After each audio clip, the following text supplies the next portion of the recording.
우리 신년 부흥의 둘째 날인데 날씨가 오늘 좀 춥죠.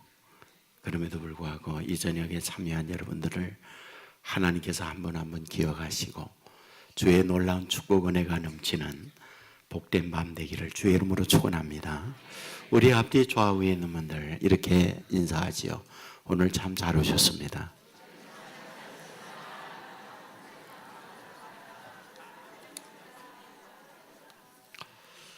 예, 대단히 감사합니다.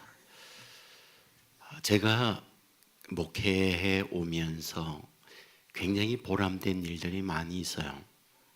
그 보람된 일이라는 것은 참 힘들게 왔던 분들, 절망하고 인생의 끝이다 이렇게 생각했던 분들이 신앙생활을 하면서 이제 새로운 인생으로 바뀌어질 때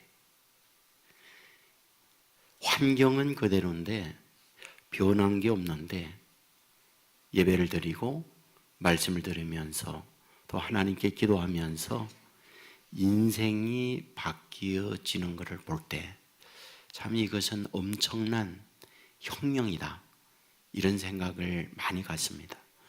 사실 이것은 세상의 어떤 교육 또는 어떤 프로그램을 통해서 얻을 수 없는 것들을 교회라고 하는 신앙이라고 하는 말씀이라고 하는 이 공동체 안에서 얻을 수 있는 축복 중의 축복이다 이런 생각을 참 많이 해요.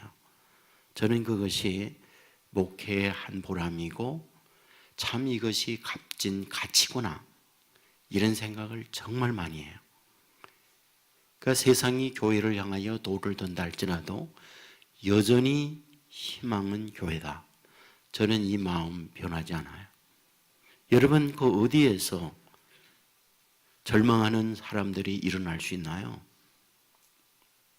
어디에서 모든 희망의 끈을 놓을 수밖에 없는 처지에서 다시금 용기 있게 새 출발을 할 수 있는 자리가 어디인가요? 여러 가지 어제도 말씀을 드렸지만 교회의 부정적 요소들이 있음에도 불구하고 희망은 교회예요. 여러분 저는 그런 의미에서 저는 교회에 너무 감사하다. 또 이 사역에 있어서 보람이고 기쁩니다. 이런 생각을 많이 갖습니다. 여러분 자신들도 주 안에서 이런 축복의 능력, 역사 나타나게 될 줄 믿습니다. 그런데 때로는 눈물 나는 일도 있어요. 때로는 정말 아픈 경우들도 있어요. 그 가운데 하나를 잊을 수 없어서 함께 나누고 싶은 것이 있다면 부부가 집사님이에요. 음식점을 합니다. 근데 부인이 교회를 나오지 않아요. 그래서 신방을 가게 됐습니다. 이런저런 말씀을 하다가 아픈 사연의 이야기를 들었어요. 몇 해 전에 아버님이 암으로 세상을 떠났어요. 그리고 그 뒤에 1, 2년 정도 있다가 오빠가 암으로 세상을 떠났어요. 그리고 조금 얼마 있다가 언니가 또 암으로 세상을 떠났어요.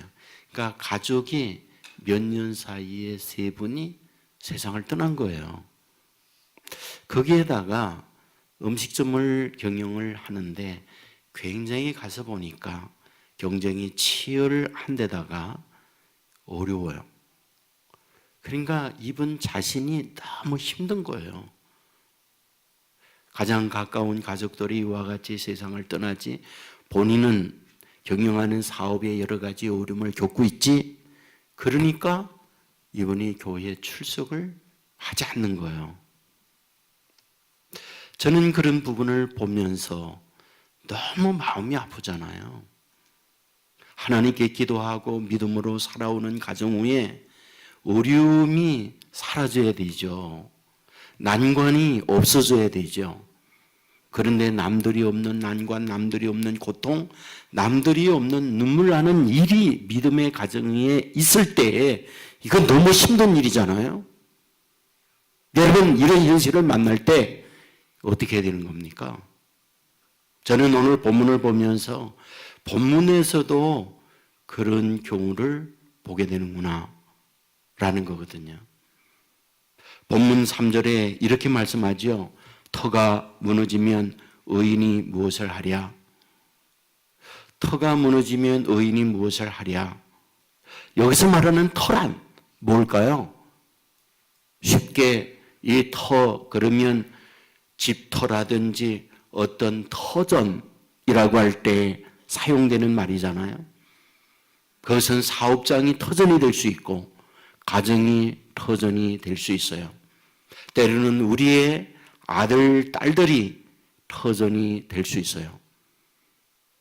그런데 때로 살다가 보면 그 터가 본문에서 말씀하고 있는 것처럼 무너질 때가 있다는 거예요. 여러분, 오늘 본문은 누가 쓴가요? 누가 쓴 것인가요? 우리는 그 앞부분에서 다윗의 시인 것을 발견하게 되죠. 그러면 다윗은 어떤 상황에서 이 시를 쓰고 있을까?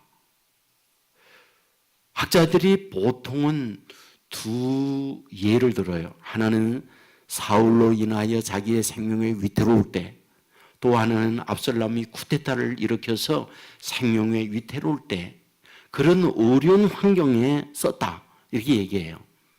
그런데 조금 더 많이 기우는 것은 압살롬이 쿠데타를 일으켰을 때에 이 시를 썼다 이렇게 얘기합니다.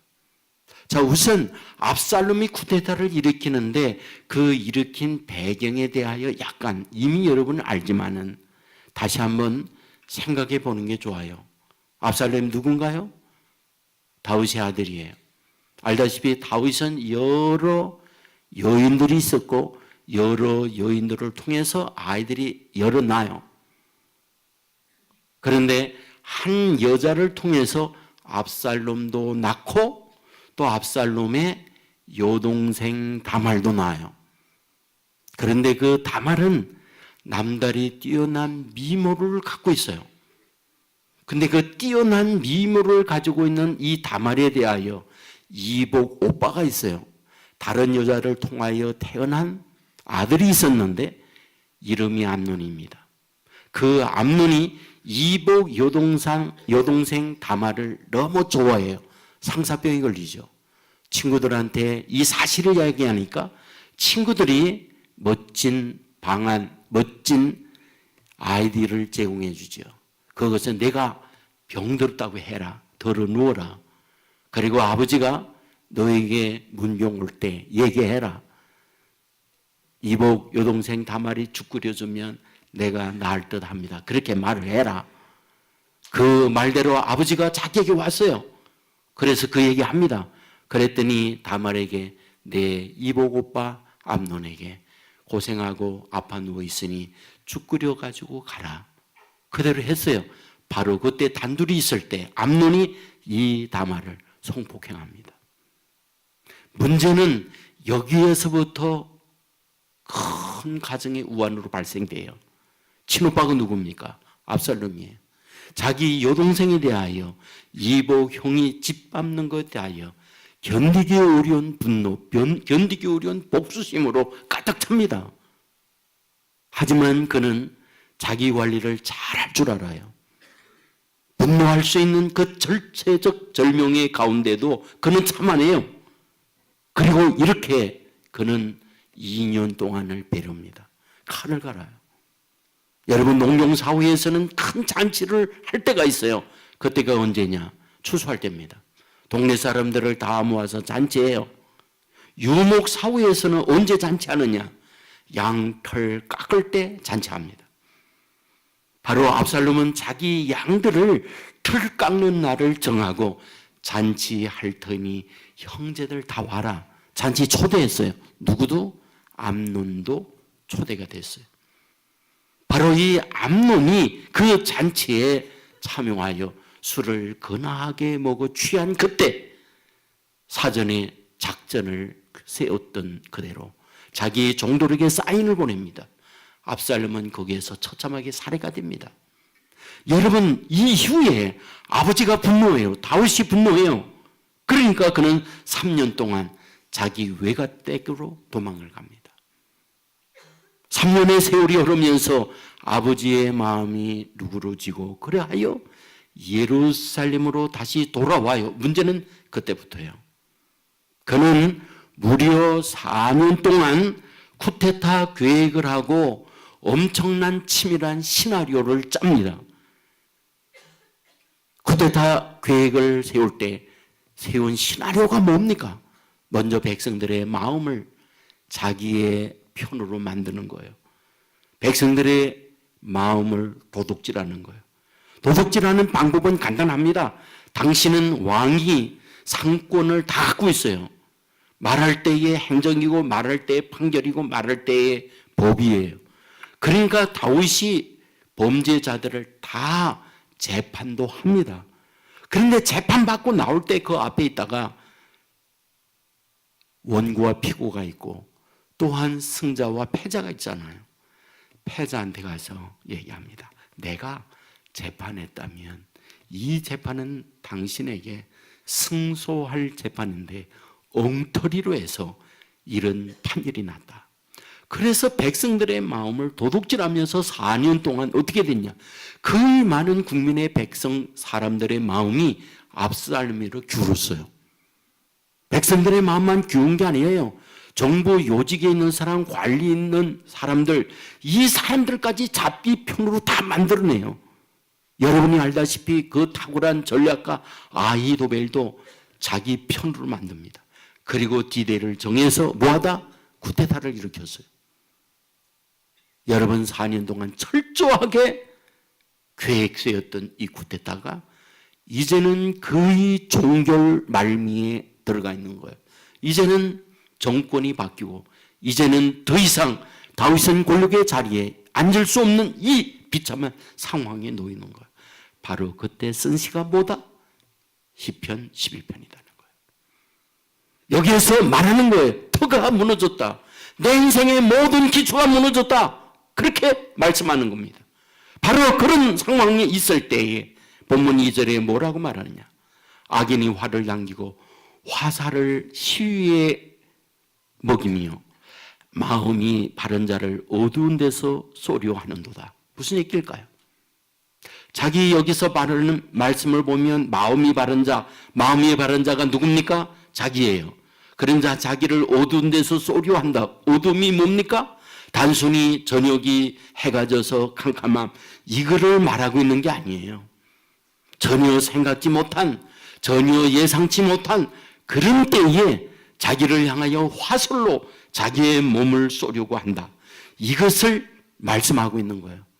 용모가 일어난 거죠. 엄청난 꾸며진 시나리오에서 자기의 권좌를 몰아내고 권력을 잡고자 하는 이 일을 누가? 압살롬이 하고 있다. 이에 대한 고백을 다윗은 쓰고 있어요. 그런데 1절 말씀에 보면 이렇게 기록합니다. 내가 여호와께 피하였거늘 너희가 내 영혼에게 새같이 너의 산으로 도망하라 하면 어찌함인가, 이렇게 기록해요. 자, 지금 이러한 용모가 일어나서 쿠데타가 일으키니까 다윗은 어떻게 했다? 여호와께 피했다는 거예요. 그랬더니 여호와께 피하 있는 다윗을 향하여 반대자들이 뭐라고 말한다? 너는 새같이 내 산으로 도망하라, 이렇게 말한다는 거예요. 여기서 말하는 새가 날개를 달고 있으니까 네 가고 싶은 대로 안전한 곳으로 피하라, 이런 의미가 있을 수 있지만 여기서 말하는 새같이 내 산으로 도망하라, 이 뜻은 여기에서 새는 굴물망에 걸려서 더 이상 너에게 희망이 없는, 마치 물에 빠진 새와 같이, 생쥐와 같이 날개를 제대로 칠 수 없는 그런 상황에 있는 이 다윗의 조롱적 표현이 이 말씀이에요. 그리고 내 산으로 도망하라. 내 산으로 도망하라는 말이 무슨 말입니까? 내가 그동안 사울의 칼을 피하여 여기저기 도망 다닐 때 도망의 명수이지, 그처럼 이제 너는 피하라, 도망을 가라, 이 말이에요. 언제 말입니까? 쿠데타로 말미암아 자기의 생명이 위태로울 때 하나님께 피하여 있는 그때 반대자들은 뭐하냐? 하나님께 피하여 있는 이 다윗을 향하여 새같이 내 산으로 도망가라 말하고 있다는 거죠. 그렇다면 여기에서 의미가 뭡니까? 내가 하나님께 피했다 한들 하나님이 내 편이요, 내 편이어서 너를 보호해 줄 듯 하느냐. 차라리 새처럼 내 산으로 도망가라. 이 말씀을 하고 있다는 거예요. 이것은 슬픔이에요. 여기에서 우리에게 뭘 말해주려는 걸까요? 내 완전한 시나리오에 의해서 은밀한 가운데에 계획을 세우고 쿠데타 진행을 해올 때 내가 믿는 하나님이 너와 함께 했다면 이 사실을 내가 알았어야 되지 않느냐. 하나님이 너에게 이 사실을 알려주어야 되었지 않았느냐. 그러나 내가 믿는 하나님, 그리하여 하나님께 내가 피하여 갔지만 사실상 하나님은 너에게 어떤 도움이 되느냐. 이 말씀을 하고 있는 거예요. 여러분, 이것은 오늘 우리가 살아가다 보면 충분히 이런 이야기를 들을 수 있어요. 충분히 내 주위에 있는 사람들로 하여금 이런 여러 가지 조롱의 말을 들을 수가 있어요. 하나님께 기도했잖아요. 믿음으로 살려고 했잖아요. 그런데 어려움이 전철되어지고 내 갖고 있는 터가 무너져 내릴 때에 왜 하나님은 무너져 내리도록 방치하고 있느냐는 거죠. 이런 고통과 어려움이 있도록 왜 하나님은 침묵하고 있느냐는 거죠. 때로는 은밀한 가운데 이런 쿠데타 계획을 세우고 있을 때 그 누구 반역자를 통해서라도 다윗에게 이런 음모의 계획을 폭로하도록 만들어줘야 되지 않느냐는 거죠. 그러나 그런 아무런 하나님의 일하심을 느끼지 못할 때 결국은 인생의 터만이 아니라 신앙의 터까지 붕괴될 수 있다. 이것을 우리에게 말씀해 주고 있는 거죠. 우리는 여기서 이렇게 물을 수 있는 거죠. 과연 하나님이 계시는 걸까? 계시다면 왜 하나님의 자녀들이 터가 무너질 때까지 이렇게 방치하거나 침묵하고 내버려 두는 것일까 하는 거잖아요. 그런데 우리가 4절에서 하나님의 일하심을 발견할 수 있어요. 여호와께서는 그의 성전에 계시고 여호와의 보좌는 하늘에 있으며 그의 눈이 인생을 통촉하시고 그의 안목이 그들을 감찰하시도다. 이렇게 말씀했어요. 자, 그의 눈이 인생을 통촉한다. 그의 안목이 그들을 감찰한다. 같은 표현인데 다르게 표현하는 거예요. 이것을 어떻게 생각하면 현재와 미래를 하나님께서 함께 보고 있다라는 말씀으로도 볼 수 있어요. 현재 감찰합니다. 그리고 내일의 통촉을 하고 있는 하나님이시다. 지금 내 당장에 일어나는 현상, 쿠데타로 말미암아 생명의 위협이 있고 모든 권자에서 쫓겨나고 내 생명의 위협을 받고 있고 그들로 하여금 조롱의 메시지를 하면서 내가 새같이 산으로 도망하라 이와 같이 하는 상황이 있다 할지라도 하나님은 뭐하다? 그의 눈을 가지고 그들을 감찰하고 그들의 안목을 가지고 그들을 통촉하고 있다. 이것이 오늘 여기에서 말씀하고 있다. 그런 얘기입니다. 여러분, 시나리오대로 모든 게 착착 진행됩니다. 그 어떤 것도 정말 하나님의 간섭이 없는 사람의 술수와 사람의 간교한 계획대로 모든 것이 악하게 진행이 되어져요. 그래서 하나님의 간섭, 하나님이 전혀 알지 못하는 이런 상황으로 결과가 나와져 있어요. 그런데 본문은 뭐하다? 하나님의 안목, 하나님의 눈물, 그들을 통촉하고 그들을 보고 있다. 이렇게 말씀하고 있다는 거예요. 여러분, 우리가 잘 알고 있는 안데르센의 동화 많이 있잖아요. 근데 그 동화 가운데 장다리 클라우스, 거꾸리 클라우스라는 제목의 동화가 있어요. 그러니까 한 동네에 클라우스라고 하는 이름을 가진 사람이 두 명이에요. 하나는 장다리 클라우스고 하나는 거꾸리 클라우스예요. 근데 장다리 클라우스는 부자입니다. 그래서 말이 네 필이 있어요. 거꾸리 클라우스는 말이 한 필이에요. 근데 일주일 내내 한 마리 있는 이 말을 이 장딸이 크라우스가 갖다가 5마리를 가지고 농사를 늘 지어요. 그리고 딱 하루 꾸꾸리 이 크라우스에게 4마리 말을 주어서 농사일을 하게 만들어요. 그런데 이 꾸꾸리 크라우스가 4마리 친구 다른 크라우스, 장딸이 크라우스의 말을 갖다가 농사 지을 때 지나가는 사람들에게 말하기를 이 5마리는 내 말이야, 이 5마리 내 말이야 그러면서 소리를 지르면서 농사해요. 근데 늘 장딸이 크라우스가 이 말을 들을 때마다 없잖아요. 왜? 사실은 1마리고 4마리는 자기 건데 늘 오고 가는 사람들에게 큰 소리 칠 때마다 이 5마리 다 내 말이야 이러는 거예요. 그래서 경고했어요. 그러지 마라.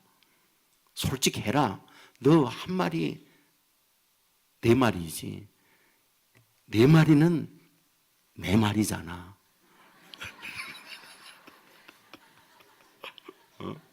이 얘기를 했어요. 그런데도 불구하고 4마리를 빌려올 때마다 5마리는 내 말이야. 그러면서 그래요.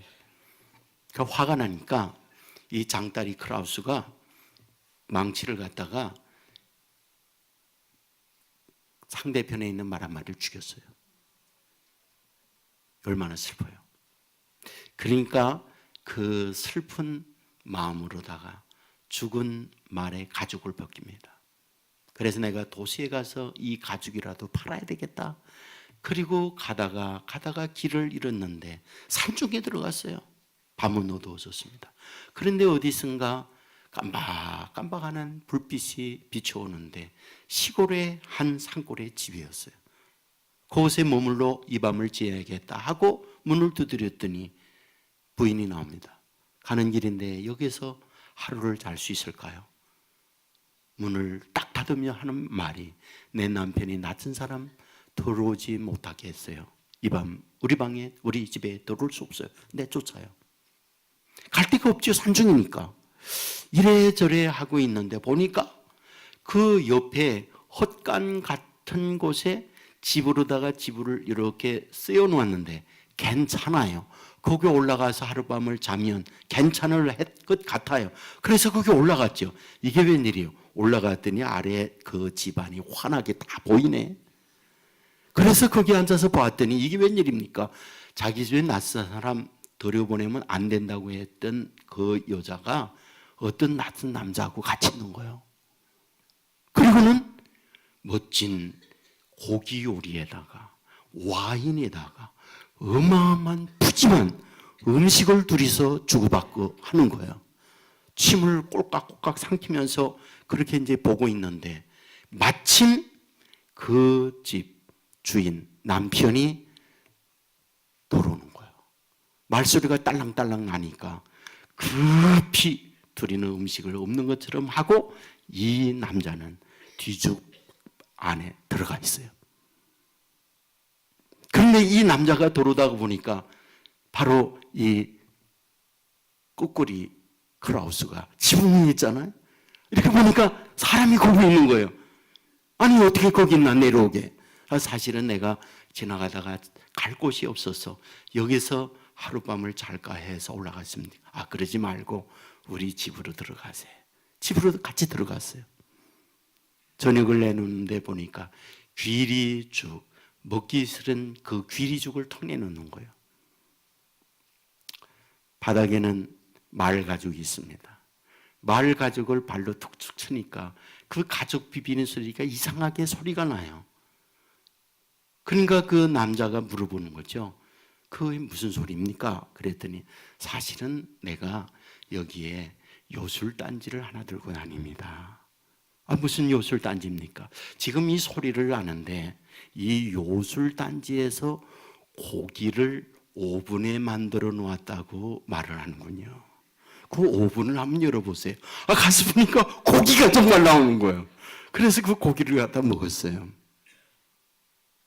그러니까 한참 있다가 다시 발로 툭 차니까 거기서 또 삐걱삐걱 소리가 나요. 그게 무슨 소리냐? 그랬더니 사실은 이 요술 단지가 와인을 만들어 놓았다고 하는군요. 그 와인 숨겨놓은 데가 와인을 또 가져왔어요. 그리고 또 한참 와인을 먹고 한참 있는데 발을 또 툭 건드리니까 그 말 가죽이 소리가 나요. 무슨 소리입니까? 이 집안에 악귀가 들어왔다는 소리가 나는군요. 악귀. 그 악귀가 어디 있나요? 저 뒤주에 들어가 있다고 그럽니다. 안델슨이 재미있는 동화를 썼는데 제가 그 동화를 읽으면서 생각했어요. 여기에 꾸꾸리 크라우스는 굉장히 가난하고 힘들게 살았거든요. 어쩌면 안데르슨은 이 꾸꾸리 크라우스를 어떤 하나님의 입장에서 보려고 했던 것 같아요. 가난하고 사람들에게 대우받지 못하고 한 마리에 있던 말마저 죽고, 그런데 위에서 내려다 보듯이 하나님께서 너의 모든 걸 내려다 본다고 하는 사인을 이 동화를 통해서 메시지를 주려고 하는 것이었구나 하는 생각이 들었어요.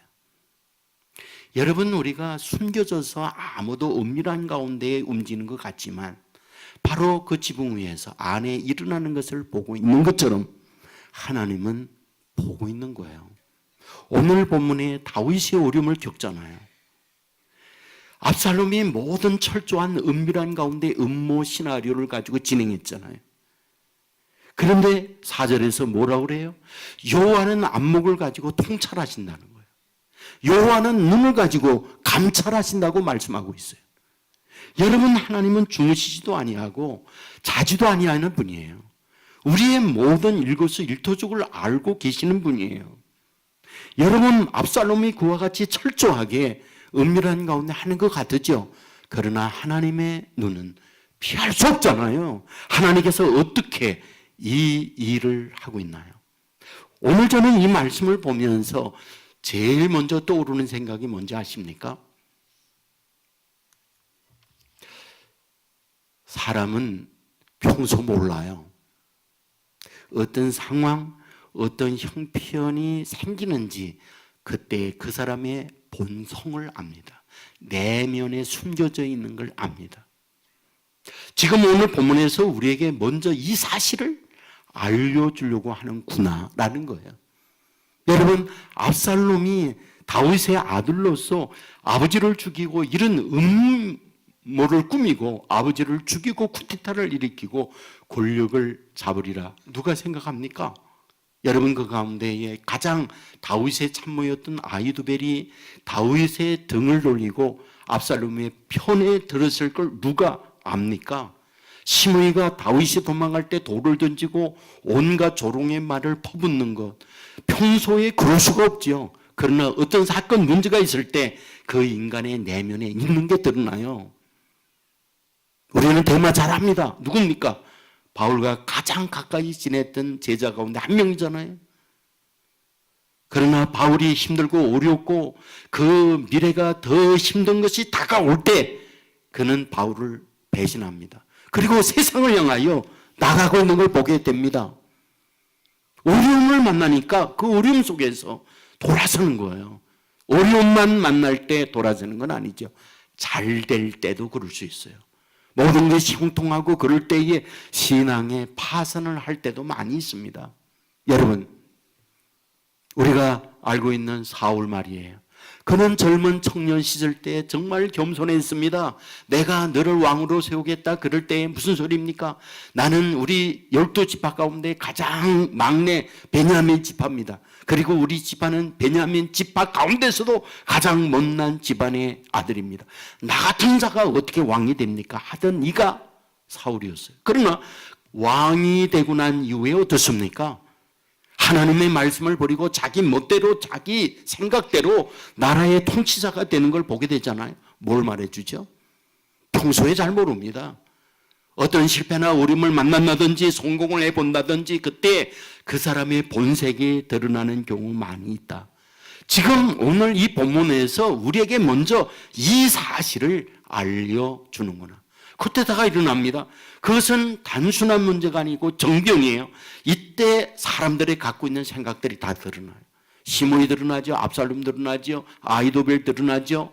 그러면서 다윗을 공격하고 있는 것을 발견하게 됩니다. 자, 그런데 여러분 여기서 뭘 또 발견합니까? 우리의 인간의 눈으로 보면 하나님의 일하심이 보이지 않아요. 그렇잖아요. 압살롬의 계획에 의해서 모든 것이 착착착착 진행되고 있을 때 어디 하나님께서 개입하셔서 일을 어그러뜨게 한다든지 일을 망치게 한다든지 그런 게 없어요. 그 어디에도 하나님이 일한다, 하나님의 개입이 있다라고 하는 걸 발견할 수 없어요. 그러나 아셔야 돼요. 여러분, 우리가 느끼지 못할 뿐이지 하나님은 일하신다는 것. 여러분, 우리 지구가 말이에요. 공정과 자전이 있다는 걸 너무나 잘 알고 있죠. 공정과 자전의 속도가 어느 정도일까요? 여러분, 자전하잖아요. 지구가 그냥 혼자서 돌잖아요. 24시간, 그걸 하루라고 그러잖아요. 그 속도가 1초당 463m씩 이게 돈대. 1초당. 딱 할 때 463m 확 이렇게 돈대요. 우린 못 느껴요. 공전하잖아요. 태양을 중심해서 한 바퀴 돌아오잖아요. 그거를 우리는 공전이라고 그러잖아요. 여러분 그 속도가 얼마냐? 1초당 29km를 달리는 1초. 1분에 그렇게 달리는 게 아니고 1초 딱 할 때 29km를 달려간대요. 느낍니까? 느껴요? 우리 못 느끼죠. 우린 못 느껴요. 못 느낀다고 안 움직이나요? 움직이고 있는 거죠. 하나님이 일하세요. 못 느껴요. 못 느낀다고 하나님이 일하지 않는 건가요? 여전히 하나님은 일하세요. 여전히 하나님은 섭리하세요. 다만 우리가 느끼지 못하는 것뿐이죠. 여러분 오늘 6절에 이렇게 말합니다. 악인에게 그 그물을 던지시리니, 악인에게 그물을 던지시리니.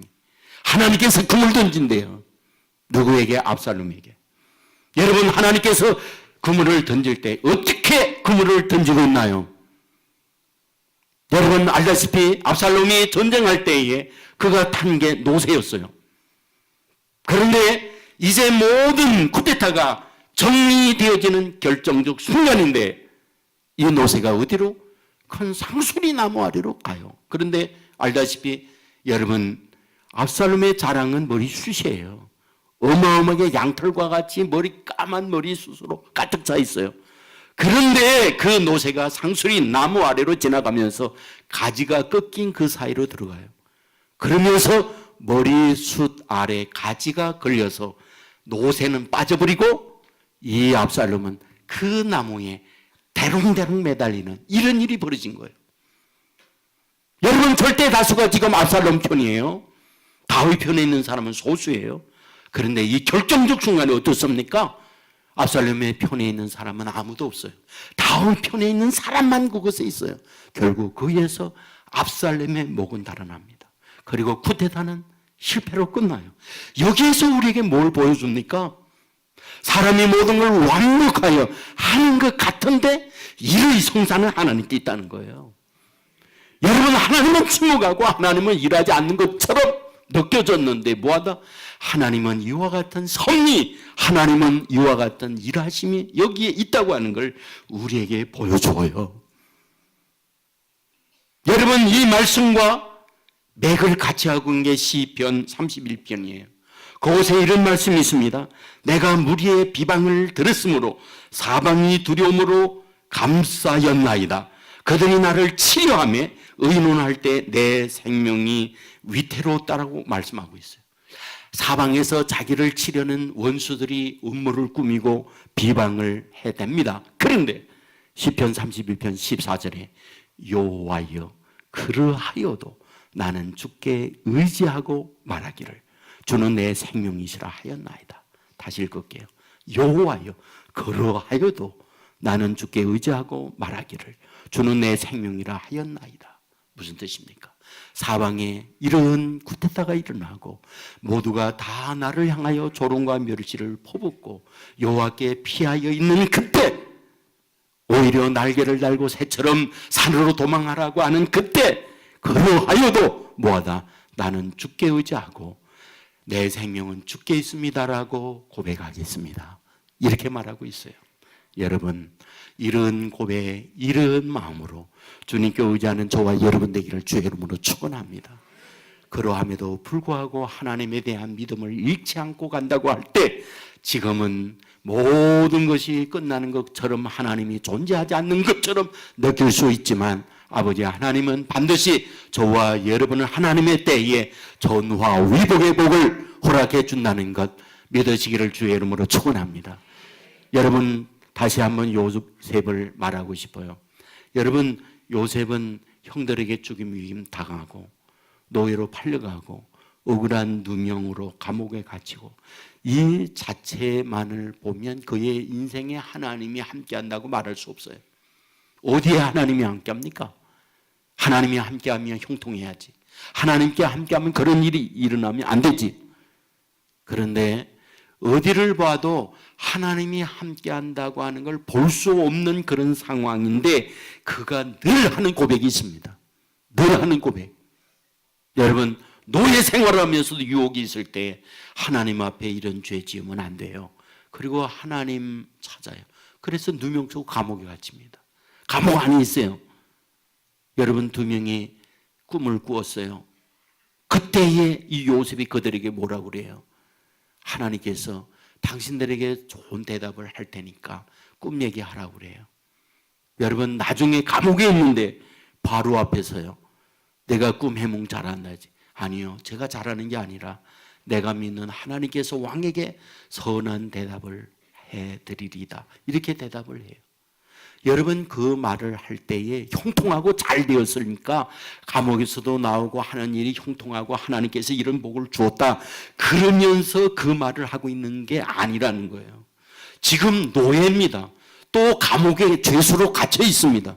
그럼에도 그때도 하는 말, 그럼에도 불구하고 하나님을 향한 믿음을 잃지 않는 게 누구? 요셉의 모습이었다는 거예요. 여러분, 어떻습니까? 하나님은 이러한 요셉에 대하여 하나님 외면하지 않았어요. 눈으로 보면 어디에도 하나님의 개입이라고 말할 수 있는 것이 어디 있습니까? 어디에도 하나님의 인도라고 말할 수 있는 것이 어디 있습니까? 모든 게 다 망하는 것이고, 모든 게 다 하나님 없이 인간의 모든 술수, 인간의 작전에 의해서 이루어지는 것처럼 보였어요. 그런데 여전히 하나님이 일하셨어요. 여전히 하나님은 그곳에서 섭리하셨어요. 그리고 하나님의 때에 그를 전우와 위복을 시키는 거예요. 저는 금년 한 해 동안 저와 여러분에게 이 믿음을 가지고 힘들죠. 어렵지요. 때로 안 되는 일이 많지요. 그러나 하나님을 향한 믿음 놓치지 아니하고 감으로 말미암아 저는 믿습니다. 하나님의 때에 저와 여러분을 일으킵니다. 전우와 위복의 축복이 있습니다. 아버지의 놀라운 섭리 속에 어제와 다른 축복이 기다리고 있다는 걸 바라보면서 여전히 일하시는 그 하나님을 믿음으로 바라보고 하나님께 의지함으로 말미암아 힘든 것도 견뎌내고 끝내 주의 주시는 축복의 은혜를 누리는 저와 여러분의 삶이 되기를 주의 이름으로 축원합니다. 모두 자리에 일어나겠습니다.